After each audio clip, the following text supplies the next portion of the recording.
Good evening, YouTube. Today is September 22nd, 2023. And every week, or at least they try to, every week, the game director of Overwatch 2, Aaron Keller, tries to do a little article called The Director's Take. If you haven't been keeping up, we cover it every single week, or every other week, whenever they do it.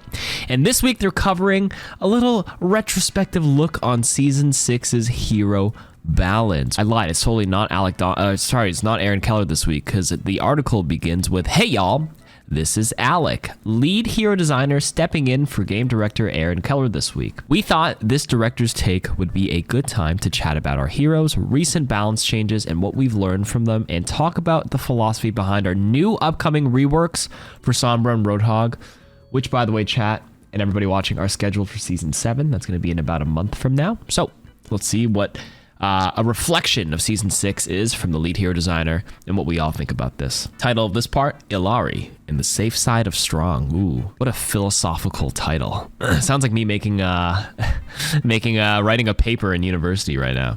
All right, here we go. Let's start with Illari. Going into Illari's launch, our slogan was the safe side of strong. So basically what they mean is that we want heroes to be on releases to be impactful.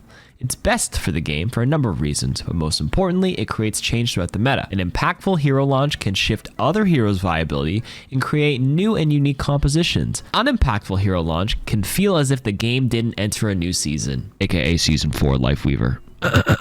Or is it Season 5? The Lifeweaver season. That was unimpactful. Let's be honest here. Making a new hero feel impactful on launch is challenging because we are asking you to choose between that hero and their overall potential versus picking the hero that you may have hundreds or thousands of hours on. Players like to try new things, but players also like to win. To mitigate this friction while you are learning the nuances of a hero, we generally will continue to aim for the safe side of strong with our hero releases, and then tune them where necessary. In situations where the hero's kit contains mechanics we describe as more quote-unquote sharp or potentially polarizing, say like for example we were to release Widowmaker again, we may exercise more caution with this approach. We aim to make sure Illari was powerful, and we are happy to see that she launched in an impactful, game-changing state, but it's important to evaluate where that power was coming from. A lot of her initial power budget was wrapped up in her healing pylon and lethality. Despite its potency, the healing pylon itself can feel invisible throughout a match due to its fire and forget automated healing. It was one of the first things we tuned for a few reasons. First, it can create situations that resemble stalemates. Next, breaking through the line of defense to shoot the pylon can already be a difficult task. It shouldn't be hard to kill once you're shooting it. Finally, as a more passive ability, it does not have the immediate impact and satisfaction of other elements in her kit like her primary and secondary fire.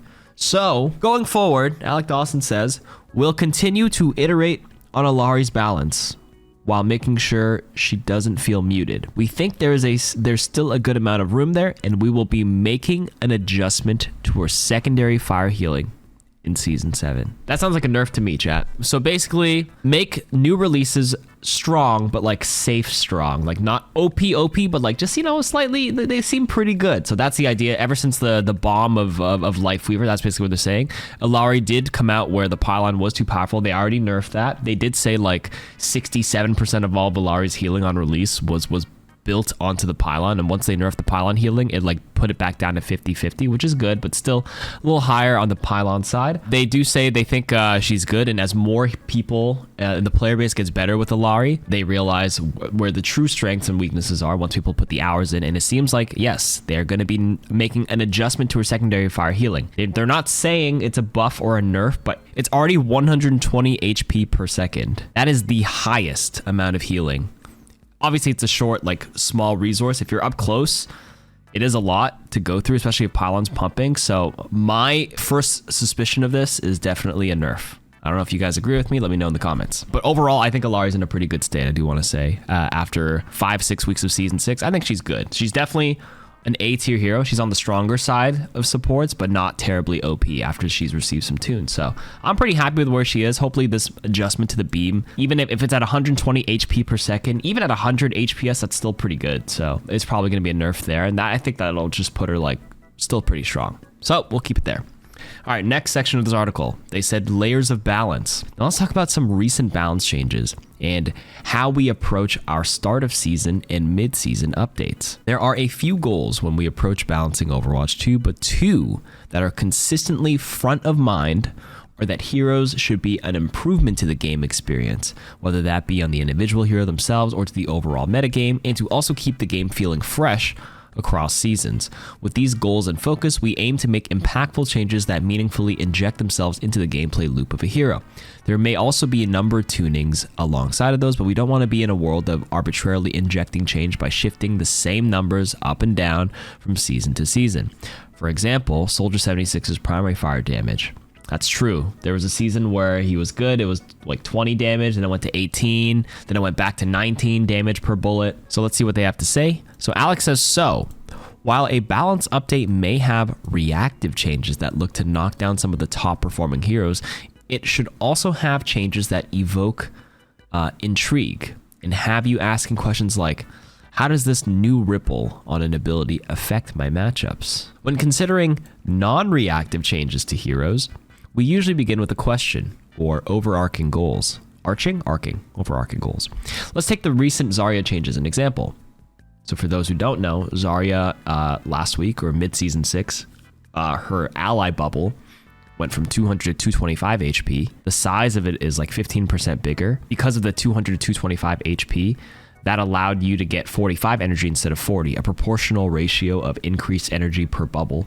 And it's easier to get energy simply because it's bigger as well. So that buff to mid-season Zarya made Zarya appear everywhere and ranked in the past couple of weeks, or past 2 weeks if you've been playing since the mid-season patch, which means it enabled the Bastion and the Reapers and the Genjis, which you see a lot more in at least top 500 ladder in my personal experience. I don't know if you guys in the comments or in chat have been seeing a lot more Zaryas in the past couple of days. Maybe it's still Doomfist plaguing Diamond right now everywhere, or Orisa's, but at least for me, definitely seen Zarya a lot more. Just wanted to point that out. So now Alec is touching on Zarya. Let's go back to what he has to say. Our aim here was to add more incentive to Zarya bubbling allies versus using 2 bubbles for herself, which is a fairly common behavior. That's true. I do that. And I think a lot of Zaryas do. So they ask themselves, how do we incentivize that enough? How do we make it noticeable in game? A common strategy we employ here is to layer multiple changes onto a hero that all help achieve our stated goal.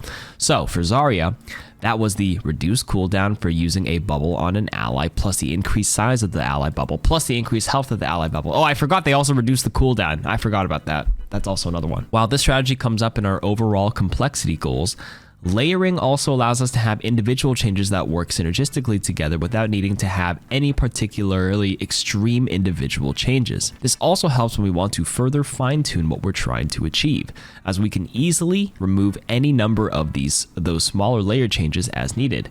If we are willing to pull back quickly enough, layering is an approach we'll continue to utilize in certain instances. So for Zarya, we're going to be pulling back on the size of the ally bubble plus the health of the ally bubble, but we'll be keeping the reduced cooldown. I think these are all like season 7 changes, right? So basically Alec is saying the size is no longer going to be 15% bigger. The health will go from 225 to 200, but I think it was 2 seconds less. So it's 8 seconds for a reduced cooldown. So now the final part of the article, coming soon to a theater near you. Looking closer at the Season 6 and current metagame, we've been seeing Bastion, Orisa, and Torbjorn rise in popularity. The standout among them has been Bastion. He's been succeeding at all ranks and is higher than we would like at the highest levels of play, around a 55% unmirrored win rate. We're happy with the added reliability to his primary fire and tactical grenade, but we are going to be removing his armor repair when transforming into configuration assault. That has been made Bastion quite difficult to kill even when out of position. A note here, in the middle of writing this blog, we decided to hotfix this change earlier than Season 7. Okay, so yes, this is already in the game. They added this yesterday on September 21st.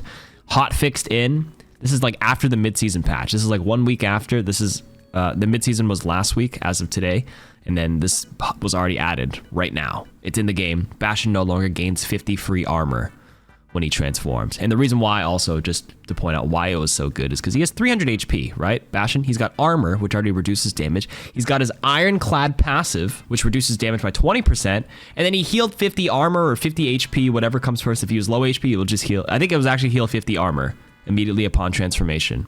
And then if he gets a semblance of resources, a Mercy Pocket, a Zari Bubble, a Baptiste lamping him or healing him a little bit, Bastion just ended up dominating.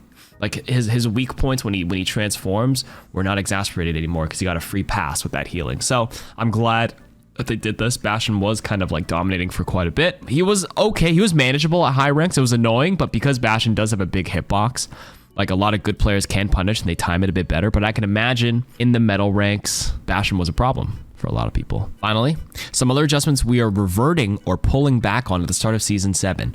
Number 1, Orissa's Fortified Damage Reduction. That's right, it went from 40 to 50% this season. That's why she became meta again. Torb's Primary Fire Recovery Time, getting nerfed, or getting reverting back.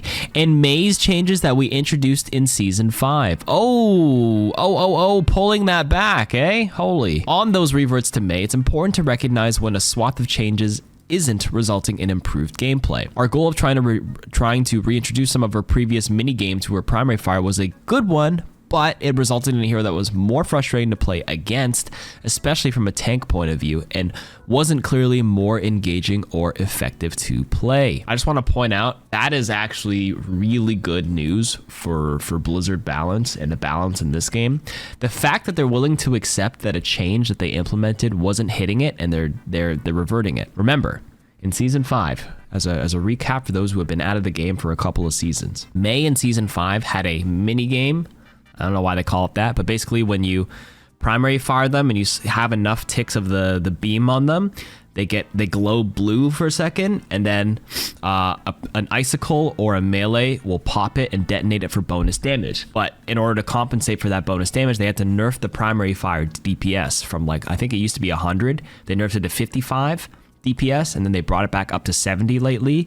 But then I think now they're just gonna scrap the whole idea. And you know what's funny? I think the whole melee popping the mini game, that mini passive, was added like last week as a quality of life change. And then in like 2-3 more weeks when Season 7 hits, they're just getting rid of it. I actually applaud Blizzard for being like, you know, we're making resources to try to improve this, but like really it's not working. Let's just revert it. That's actually kind of crazy. It's called Deep Chill. That's right, the Deep Chill passive. That is very interesting to see that they're doing that. And I do think a lot of the May mains who were playing it didn't like that change in Season 5, myself included. I thought the primary fire damage was like a decent amount. It wasn't unmanageable, and I think this is a good direction that the balance team is going towards. So props to them. Applaud them where it needs to be applauded. Okay, and finally, we're looking forward to revealing our plans for upcoming reworks. Sombra's changes will be coming at the start of Season 7. Here are some of our stated goals heading into a rework. Make Sombra more committal when engaging.